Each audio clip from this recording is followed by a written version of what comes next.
In today's video, I'm going to teach you how to get started with Velo by Wix 2026 Developer Mode Guide to you. First, open your Wix account and choose the site you want to customize. Make sure you're working in the Wix editor or Wix Studio workspace so you have access to the features we'll use. Once your site is open, look to the very top of the editor for the Dev Mode menu. Click Turn on Dev Mode. The moment you switch it on, you'll see two important additions: the code panel along the bottom of your screen and the site structure sidebar on the left. The code panel is where you'll write and edit your code.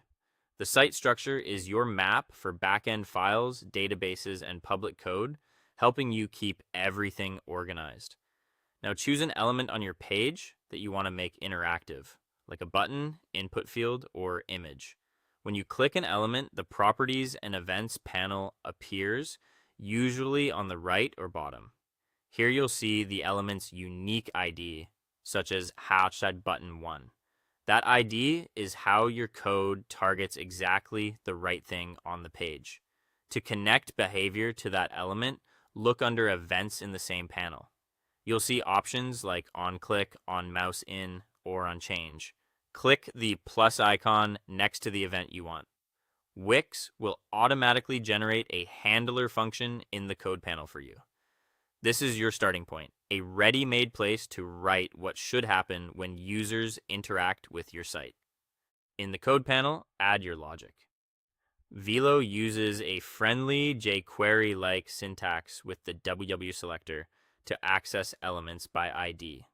For example, you can set it up so when a button with the ID MyButton is clicked, a text element with the ID MyText updates to say Hello World. If you're unsure of a method name or what an element can do, open the Velo API reference directly from the editor and rely on autocomplete to discover available properties and functions.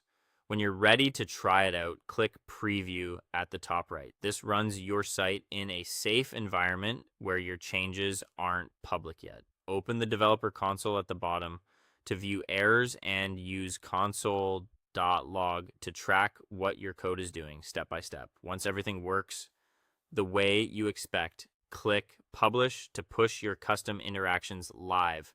And if you want a cleaner workspace later, you can turn off dev mode to hide the coding panels without losing any of the code you've written.